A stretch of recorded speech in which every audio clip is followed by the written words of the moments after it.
Hey guys, my name is Nick and welcome back to the channel, and I'm continuing to look at the January FAQ 2021 that has recently dropped back in the 7th of January, and on this video we're going to take a look at the subtle points change that has occurred for the Imperial Knights. So let's get straight into the video.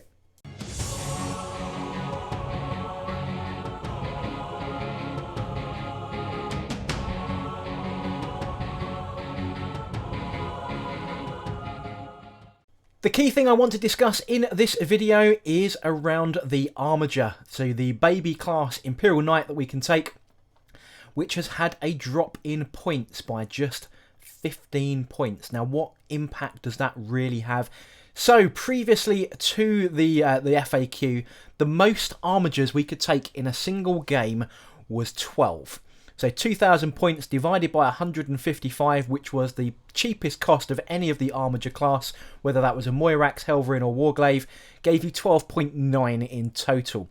So 2,000 points, 155 each, you could take a maximum of 12, and then give you some points for any upgrades on melter guns or different weapons for the Moirax. With the change in points to the Warglaive specifically, the unit cost is now 135 points. All the stubbers are now free, and the only cost you now need to pay for is the melter gun for 5 points. So doing some maths on that, 2,000 points for an average game divided by 135 gives us 14.8 Armigers. Now we can't take 14 of the same model, the rule of 3 applies, so we can take a unit of 1 to 3, but we can only take 3 of those same data sheets. So we can't take 14 Armiger Warglaives, for example, the maximum is 9.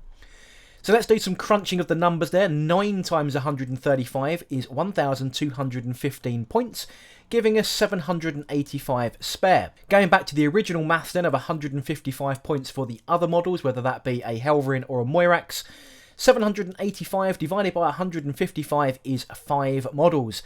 So we can take 5 of any other variant without any upgrades. 155 points times by that 5 is only 775 points, which means combining those two points cost of 1,215 and 775 gives us 1,990 points, leaving us 10 points for 2 melter guns, for example, to upgrade any of our Helverins or Warglaives that we take. So just a single 15-point change to one model. Instead of being able to take 12 Armigers in a spammed Armiger Knight list, we've now added 2 more models, 2 more Armigers to that list. We can now take 14. That is an absolutely massive change.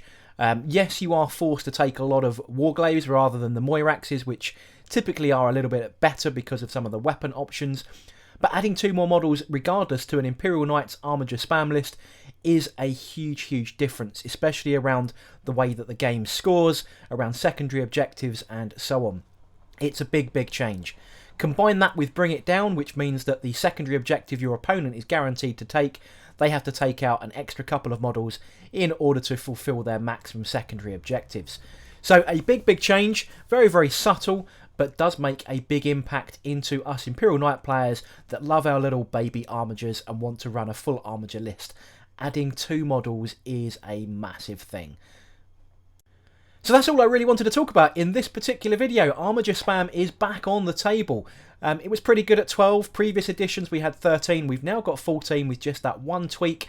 And I love my Armigers, and I can't wait to get a game in. I know probably a lot of you out there are lacking in games due to lockdowns and so on, but I can't wait to give a 14 Armiger spam list a run out just for the giggles. As usual, I'd love to know in the comment section below what you think of being able to add 2 more Armigers to our Imperial Knight list. Do you think that is a really cool thing? Are you still adding Armigers to regular larger Knights, or even sticking them into a Lord of War slot for another allied force? For me, I do love my solo Imperial Knights without having to sort of soup it up with anything else. I think it's good fun. And I do love painting my little Armigers. I've got quite a few in my collection, as you can see from the pictures. But yeah, I'd love to hear from you in the comment section below what you think of this little subtle change in points cost. Does that really make our little Armiger army a little bit more viable, a little bit more competitive maybe, or just a little bit more survivable on the table to give us those all-important secondary objective points costs? I'd love to hear from you in the comment section below. But I hope you enjoyed this quick update video, and if you did, don't forget to like, comment and subscribe, and I shall catch you guys on the next video.